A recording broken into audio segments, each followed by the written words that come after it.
Algebra 1 Fall Exam Review. This is in addition to the 2 written reviews that you've already received. These are different questions. First, we're going to simplify. We're going to simplify using order of operations. Here's order of operations like we've discussed in class. First grouping symbols, then exponents, then multiplication or division, then subtraction or addition, always from left to right. So if we're going to simplify here, what we've got to do first is deal with what's inside of the parentheses. So it's going to look like this. It's going to be 3 squared, which is 9, 4 squared, which is 16, divided by, not by 2, but by 5, all over 1/2 of 100 times 3 divided by 25. So we're going to work from left to right. So that's going to be 300 divided by 25. So still working inside the parentheses, 9 plus 16 is 25 divided by 5. Still working inside the parentheses, 300 divided by 25 is 12 because it would take 12 quarters to make $3. So 300 divided by 25 is 12. And let's keep going here. So we end up with 25 divided by 5 is 5. I'm working from left to right. On the top of that big fat fraction bar, which is a grouping symbol, 1/2 of 12 is 6. So we end up with 5/6 for our simplification. We're not solving here, we're just simplifying. Let's keep going on number 2. Number 2 is asking us to evaluate. And we're going to evaluate by using the substitution property. A is -5, B is 10, C is 1/4. Let's substitute into our expression. 2 times C. C is 1/4 times B squared. These are brackets, but they behave the same way as parentheses. So that's going to be 10 squared plus A squared, which is a -5 squared. So now we've got our values substituted in, so we're going to still continue to follow order of operations and simplify here. So I'm going to simplify the exponent first. So 2 over 1 times 1 over 4 times 10 squared, which of course is 100, which I'll put him over 1, plus -5 squared, -5 in the parentheses, the entire quantity squared, that is plus 25. Now because all of this is multiplication, we're going to do it first from the left to the right. So let's do some canceling here. So what I see is that the 2 will go into itself once, and it'll go into 4 twice. And then we have 1 times 100 over 1 times 2 times 1. That ends up being 100 over 2 plus 25. 100 over 2 is, of course, 50, and 50 plus 25 is 75. So our simplified answer is 75. That's 1 and 2. Number 3 is a solve problem. We are solving. We're solving for x. And when we solve for x, what I see here are 2 fractions set equal to each other. And if we have 2 fractions set equal to each other, we're going to use cross multiplication, and we are going to set the cross products equal to each other. So 3 times -5x minus 4 equals -5 times 2x plus 3. Set the cross products equal to each other. I'm going to keep my equal signs lined up to the best of my ability. Next, we're going to distribute on both sides. 3 times -5x is -15x. 3 times -4 is -12. -5 times 2x is -10x. -5 times 3 is -15. From here, keep solving. Let's bring all the x's over to the left. So in order to do that, I'm going to add 10x to both sides. which gives us negative 5x minus 12 equals negative 15. Next, since our goal is to isolate the x, we will add 12 to both sides. So negative 5x equals negative 3. Our last step here is to divide by negative 5, which is going to give us a solution. Negative 3 divided by negative 5, negatives cancel, 3/5. Our answer is 3/5. Our solution is 3/5. We are still solving in number 4. We're going to start with the distributive property because there are parentheses here. So the 2/3 will get distributed through those parentheses. So 2/3 of 12. 12 divided by 3 is 4. 4 times 2 is 8. 8x. Negative 15 divided by 3 is negative 5. Negative 5 times 2 is negative 10. Plus 6x equals 2x minus 10. Now remember, we want to keep our equal signs lined up, but what we first must do is combine the like terms on the left-hand side. 8x plus 6x is 14x. Minus 10 equals 2x minus 10. Next, we want all the x's on the left, and we'll take the numbers to the right. So we will subtract 2x from both sides and get 12x minus 10 equals negative 10. Next, add 10, 12x equals negative 10 plus 10. These are opposites, so when I add them together, I get 0. Think of this as a question. 12 times what number equals 0? Well, that number is going to be 0, which is what we get when we say 0 divided by 12. The answer here is 0. 0 is our solution, and it's a perfectly fine solution. Number 5. Number 5 is another solve. This time it's solving an absolute value equation.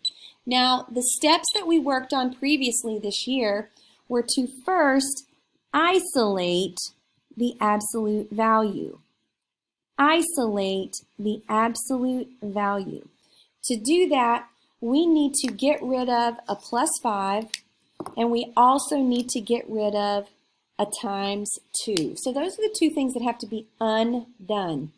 And remember, when we are solving, we need to go in reverse order of operations. So we always start solving by undoing subtraction and addition. So we will undo the plus 5, minus 5. So that's going to be 2 times the absolute value of 2x minus 6 equals 11 minus 5, which is 6. We subtracted 5 from both sides. And after we undo subtraction or addition, then we will undo multiplication or division. So undo times 2 with divided by 2. So that is the absolute value of 2x minus 6 equals 3. So this takes us to where we will go to two cases. So 2x minus 6 equals positive 3, or 2x minus 6 equals negative 3. Add 6, 2x equals 9, divide by 2, x equals 9 halves. That's the first possible answer. Plus 6, 2x equals 3. Divide by 2, x equals 3 halves. So when we solve an absolute value equation, we get two answers. Solution set has two answers, 9 halves and also 3 halves. Next, number 6. Number 6 is an inequality, a compound inequality. The way we did it in class was to take our compound inequality and copy it as two separate problems. Now, also what we did in class is we learned that if we have less than, this is an AND problem. So negative 10 is less than or equal to negative 3x plus 5, and negative 3x plus 5 is less than 29. So we're going to solve both of these inequalities and then graph the solution on the number line. Minus 3, negative 15 is less than or equal to negative 3x. Divide by a negative, and when we multiply or divide by a negative, it will be flipping that sign. Negative 15 divided by negative 3 is positive 5. The less than is going to become greater than or equal to, and these 3's will cancel, leaving us x. And minus 5, negative 3x is less than 24. Divide by negative 3, we see that x is greater than negative 8. So once again, think about it. We are dividing by a negative, which is why we're flipping those signs. Where are our answers? Our answers are bigger than negative 8 and less than positive 5. So this is an and situation. When it's an and situation, we know that it's an in-between situation. So here's negative 8, here's positive 5, we'll put 0 right there. Open on the negative 8, closed on the positive 5, and our answers are in between because they're bigger than negative 8, but they're smaller than positive 5. So they are in between. Anytime that we have an and situation, it's an in-between situation. Number 7, this is a function. It is the p function. Remember, this function notation, all it does is give a name to the function. This is the p function. What does the p function tell us to do? It gives us two sets of instructions. First, multiply by 3/4 and then add 10. So if we're going to evaluate p of negative 16, it looks like this. P of negative 16 is 3/4 of negative 16 plus 10. We simply have to substitute in our domain value of negative 16 into the function. So use our trick. Negative 16 divided by 4 is negative 4.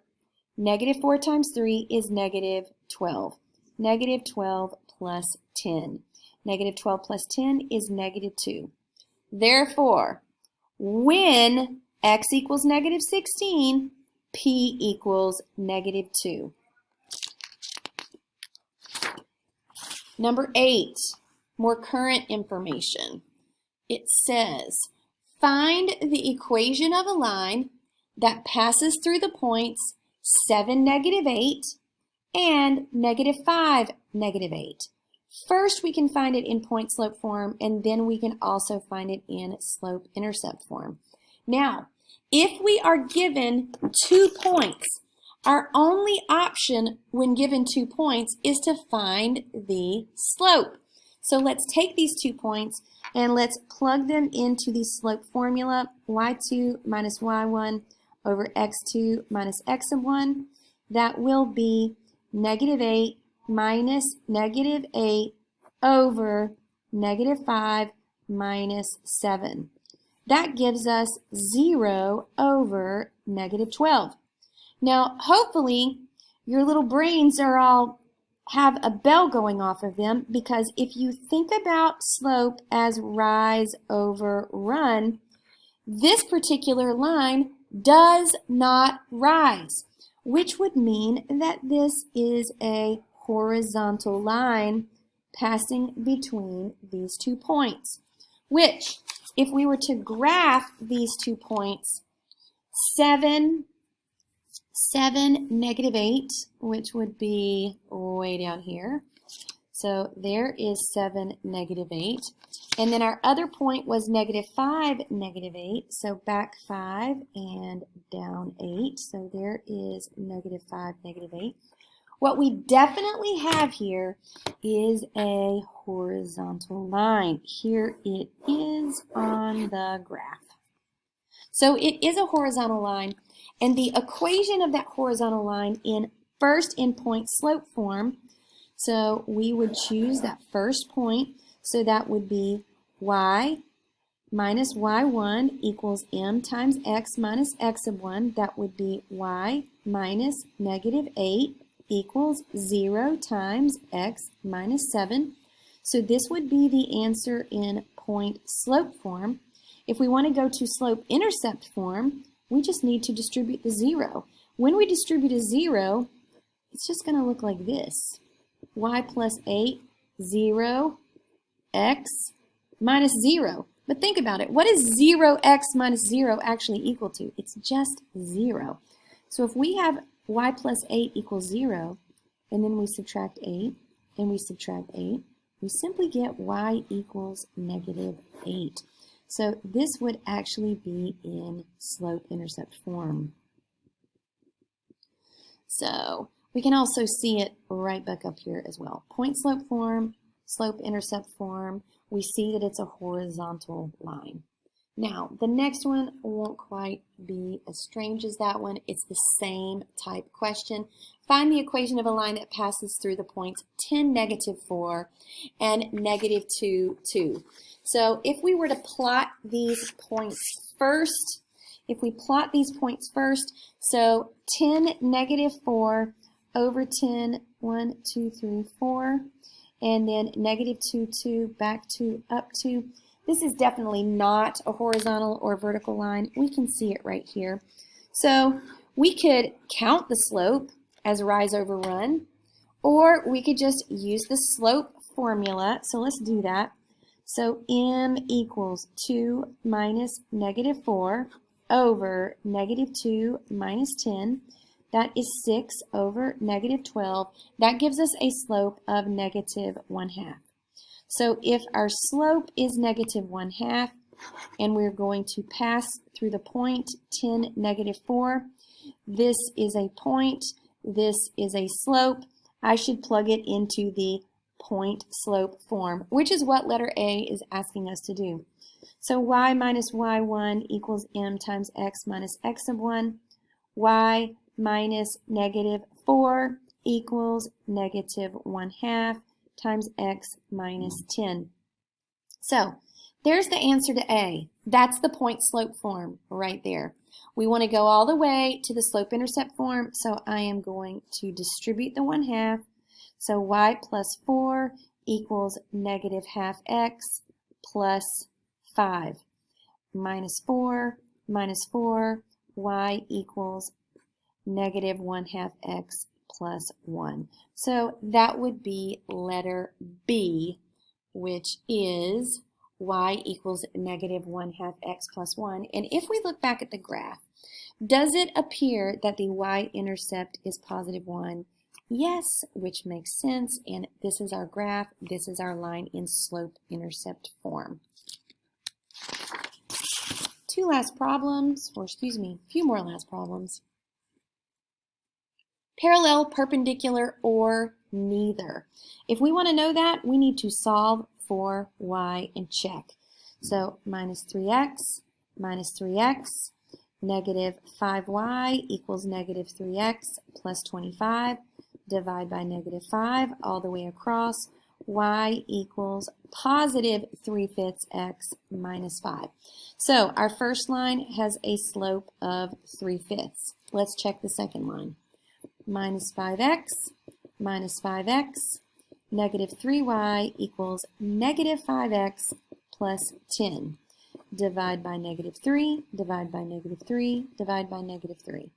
Y equals positive 5/3 x plus 10 over negative 3. The second line has a slope of 5/3. Now, 3/5 and 5/3 are reciprocals, but they are not opposite reciprocals. Therefore, they are not perpendicular. They are not the same, therefore they are not parallel, therefore they are neither. They're just two lines that intersect. So number 11, parallel, perpendicular, or neither. So just as a reminder, we have studied horizontal and vertical lines. And if I look at line number 1 says x equals 3. If x equals 3, then we are talking about a vertical line where every point has an x value of 3. So there's x equals 3. And then if we are going to graph y equals -4, y equals -4 is a horizontal line. That is right there. That is y equals -4. So if we are to examine whether or not these lines are parallel, no, they are not, because one is vertical and one is horizontal. They are definitely not neither.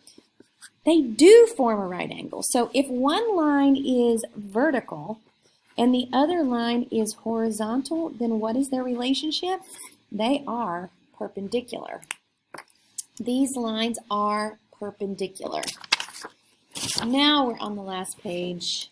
Number 12, solve for the variable. In this case, the variable is p. If I want the p by itself, I need to undo what has been done to the p. The first thing I could do is simply undo a times 1/2, which would be to multiply by its reciprocal. So times 2 times 2 times 2, 2a cancel equals p minus 6q. The last step to get p by itself would be to add 6q to both sides. So 2a plus 6q equals p. So this is p solving for the variable p. P equals 2a plus 6q. Lastly, is it a function, yes or no? And then let's find the domain and range.